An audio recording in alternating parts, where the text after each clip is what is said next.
इस लेक्चर में मैं संयोजकता के बारे में डिस्कस करूंगा।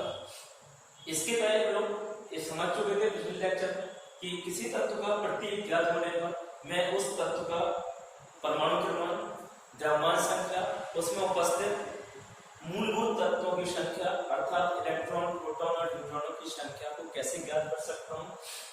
आज इस लेक्चर में हम लोग समझेंगे कि किसी तत्व की संयोजकता से क्या मतलब होता है। तो मैं सबसे पहले इस संयोजकता को परिभाषित करता हूँ। तो संयोजकता बहुत ही आसान भाषा में आप परिभाषित कर सकते हो।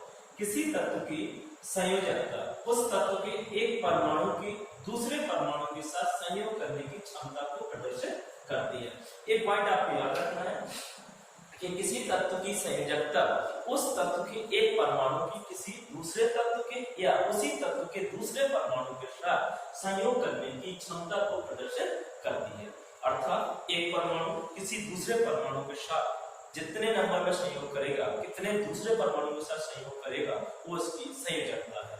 तो आपको बस जब भी संयोजकता निकालनी तो आपको ये देखना है कि किसी एक तत्व का एक परमाणु किसी दूसरे तत्व के उसी दूसरे तत्व के दूसरे कितने परमाणुओं के साथ संयोग कर रहा है। और एक पॉइंट आपको इसको नोट करना है कि संयोजकता हमेशा एक पूर्णांक वैल्यू होती है। ये या तो शून्य हो सकती है या धनात्मक पूर्णांक होती है। तो इसका मान सदैव एक पूर्णांक होता है, या तो शून्य होगी या धनात्मक पूर्णांक होगी। संयोजकता कभी बच्चों ऋणात्मक नहीं हो सकती है और कभी भी इसका मान दशमलव में या ऋणात्मक नहीं हो सकता है।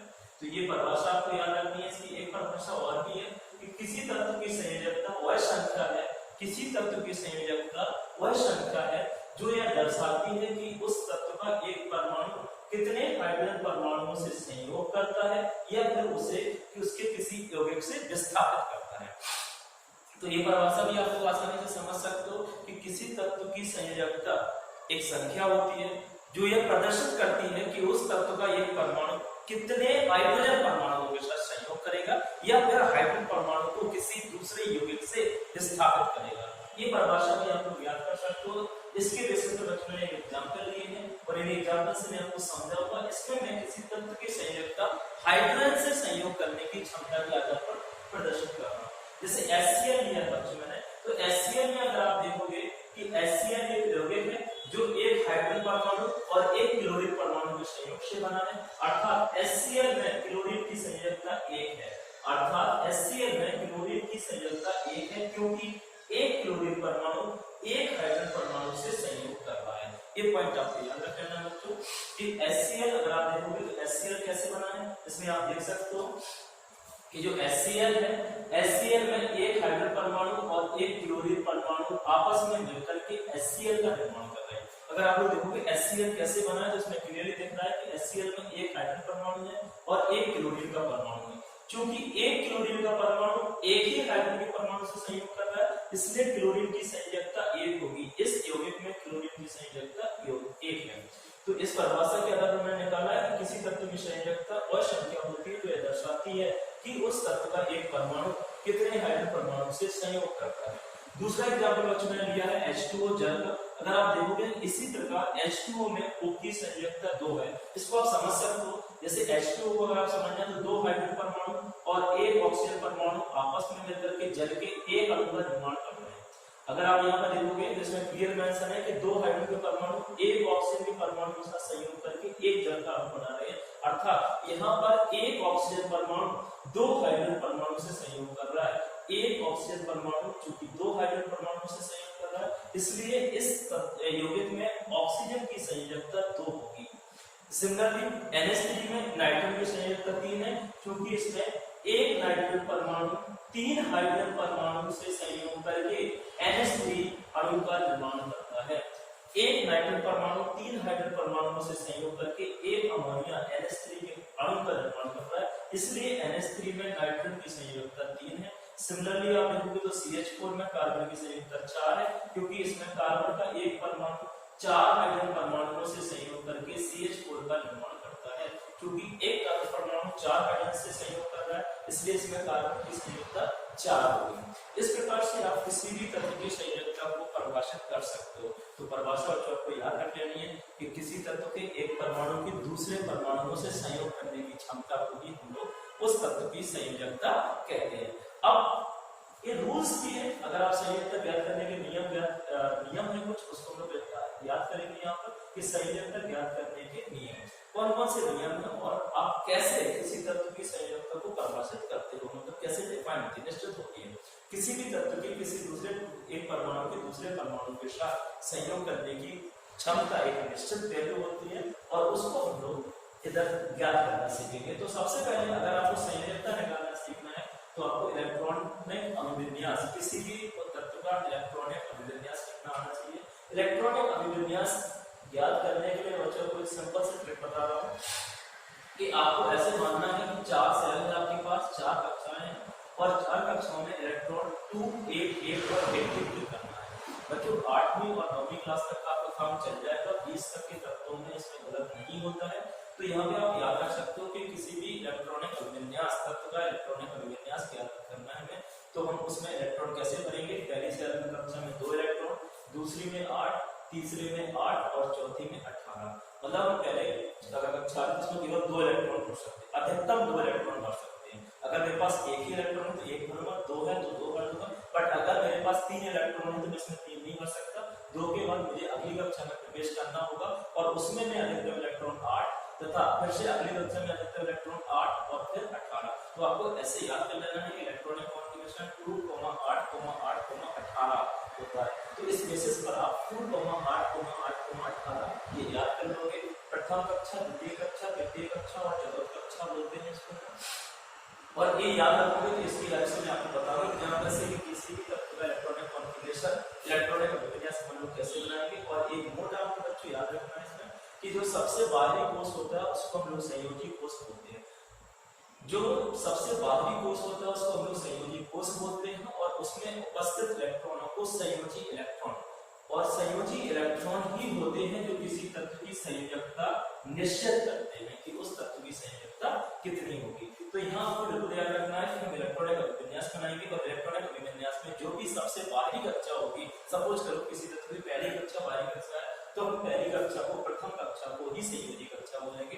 बट अगर दूसरी कक्षा है तो फिर प्रथम कक्षा को हम संयोजी कक्षा नहीं बोल सकते और हमारी द्वितीय कक्षा उसकी संयोजी कक्षा कहलाएगी। तो ये आपको पॉइंट याद रखना है कि सबसे बाहरी कक्षा को हम लोग संयोजी कक्षा कहते हैं और उसमें उपस्थित इलेक्ट्रॉनों की संख्या को संयोजी इलेक्ट्रॉन कहते हैं। जैसे अगर मैंने एक एग्जांपल दिया हाइड्रोजन, अगर आप लोग हाइड्रोजन को याद करोगे तो आपको पता चलेगा कि हाइड्रोजन का परमाणु क्रमांक 1 होता है। मैंने याद कराया था हाइड्रोजन का जो परमाणु संकेत था वो -1 था, तो हाइड्रोजन का परमाणु क्रमांक 1 और इसमें इलेक्ट्रॉनों की संख्या भी 1 होगी।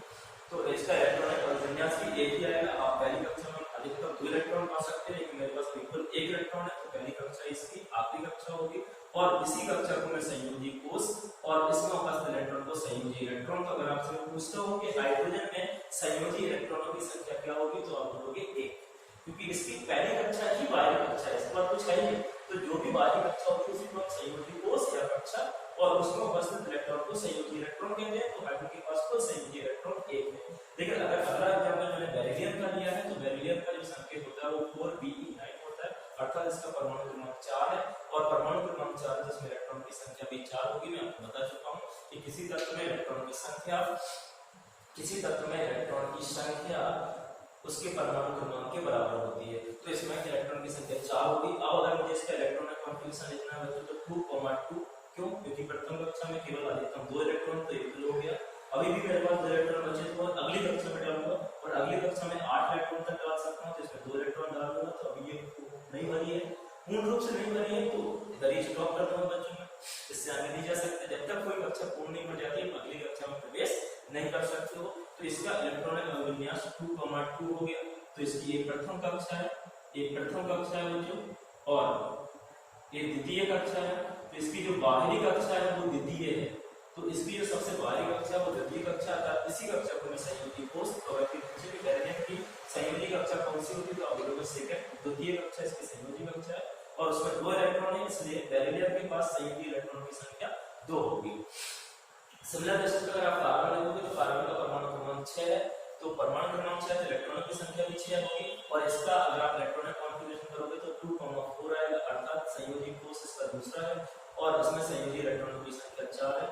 सिमिलर बेसिस पे अगर आप ऑक्सीजन के इलेक्ट्रॉनिक अभिविन्यास देखते हो तो इसमें इलेक्ट्रॉनों की संख्या 8 है, अर्थात इसका इलेक्ट्रॉनिक अभिविन्यास 2,6 आएगा।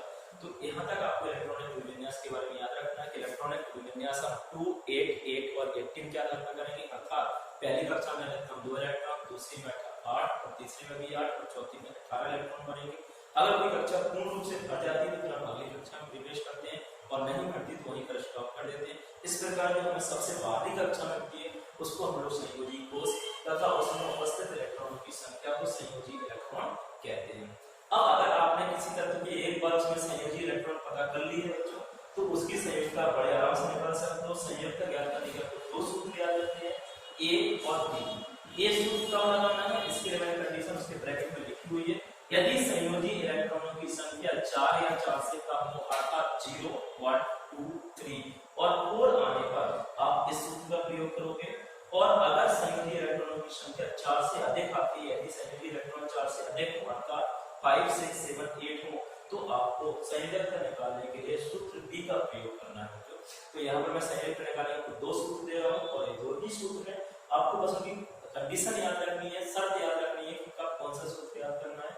तो मैंने शर्त को बहुत अच्छे से लिखा हुआ है। यदि संयोजी इलेक्ट्रॉनों की संख्या 4 या 4 से कम होती है, जैसे यहाँ पर हाइड्रोजन के पास 1 है, बेरिलियम के पास 2 है और कार्बन के पास 4 है, तो यहाँ तक जब तक संयोजी इलेक्ट्रॉन की संख्या 4 है तब तक संयोजकता निकालने के लिए आप पहले सूत्र का प्रयोग करेंगे और संयोजकता बराबर संयोजी इलेक्ट्रॉन, मतलब जितने संयोजी इलेक्ट्रॉन है कोई तत्व की संयोजकता है। कब तक, जब तक संयोजी तत्वों की अधिकतम संख्या 4 है। जब तक संयोजी इलेक्ट्रॉनों की अधिकतम संख्या 4 है अर्थात संयोजी इलेक्ट्रॉन 0, 1, 2, 3, 4 होते हैं, तो संयोजकता हमेशा संयोजी इलेक्ट्रॉन के बराबर होती है। परंतु यदि संयोजी इलेक्ट्रॉन 5, 6, 7, 8 है तो संयोजकता का सूत्र 8 माइनस संयोजी इलेक्ट्रॉन प्रयोग करोगे, 8 माइनस संयोजी इलेक्ट्रॉन का प्रयोग करोगे। तो इधर आपको बिल्कुल बच्चों ध्यान रखना है कि संयोजकता निकालने के हमारे पास दो सूत्र हैं। पहला सूत्र तब लगाना है जब संयोजी इलेक्ट्रॉनों की संख्या 0, 1, 2, 3, 4 है, और दूसरे सूत्र का प्रयोग 8 माइनस संयोजी इलेक्ट्रॉन तब प्रयोग करना है जब संयोजी के इलेक्ट्रॉनों की संख्या 5, 6, 7, 8 अर्थात 4 से ज्यादा है। तो इस बेसिस पर इसमें कुछ एग्जाम्पल करेंगे अपन। बच्चों संयोजकता निकालने का एक एग्जाम्पल सॉल्व कर लेते हैं, इससे आपके क्लियर हो जाएगा कि इन दोनों सूत्रों का प्रयोग किस प्रकार से करना है, कब आपको सूत्र ए का प्रयोग करना है और कब आपको सूत्र बी का प्रयोग करना है। इधर मैंने कुछ एग्जाम्पल दिए हैं, निम्न तत्वों की संयुक्तता ज्ञात करो। पहला एग्जाम्पल मैंने कार्बन लिया है, इसका परमाणु क्रमांक 6 तथा परमाणु नंबर है, अर्थात इसमें इलेक्ट्रॉनों की संख्या 6 होगी।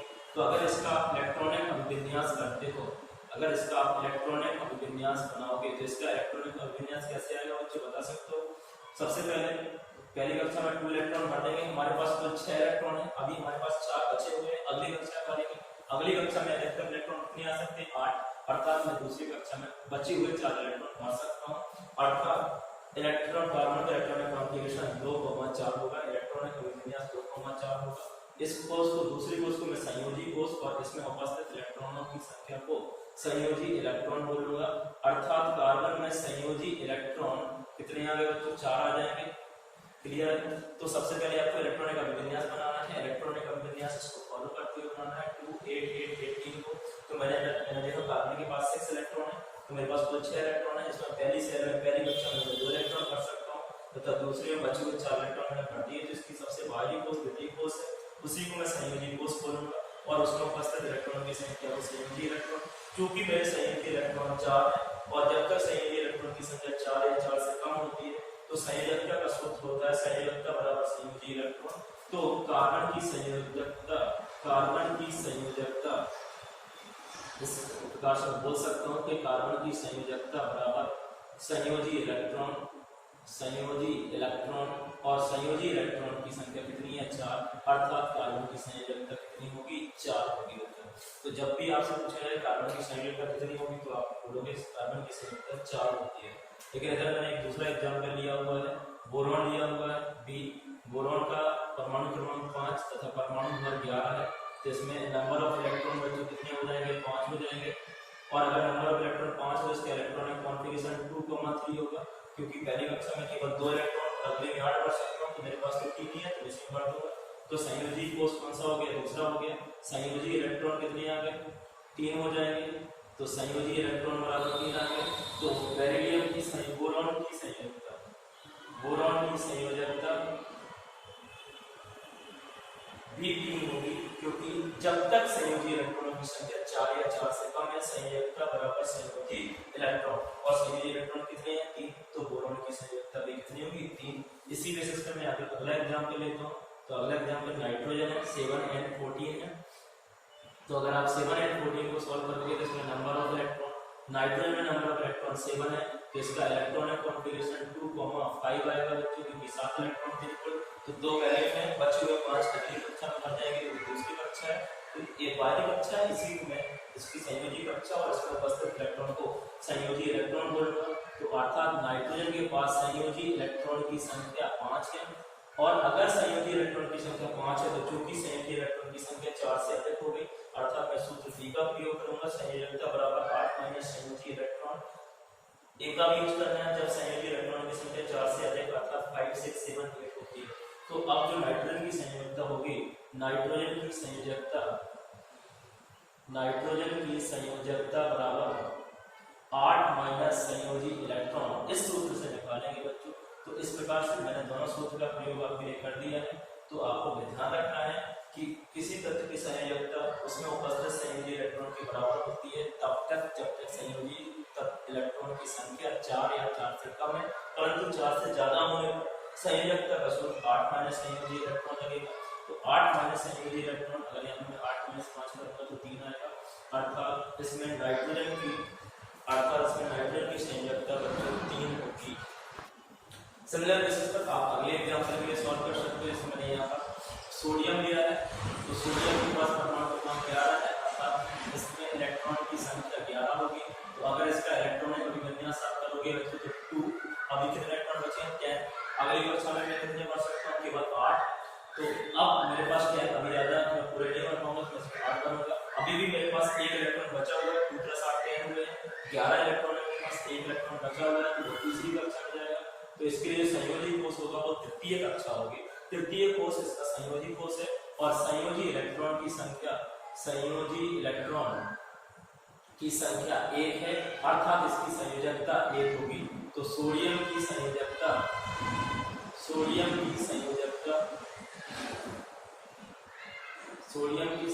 बराबर 1, क्योंकि संयोजी इलेक्ट्रॉन की संख्या 4 से कम होने पर बच्चों को ध्यान रखना है, यदि संयोजी इलेक्ट्रॉन 4 से कम है तो संयोजकता बराबर संयोजी इलेक्ट्रॉन, और अगर 4 से अधिक है तो संयोजकता बराबर 8 माइनस संयोजी इलेक्ट्रॉन। तो लास्ट एग्जांपल मैंने सल्फर लिया हुआ है, सल्फर का परमाणु क्रमांक 16 है, इसमें नंबर ऑफ इलेक्ट्रॉनों की संख्या 16 होगी।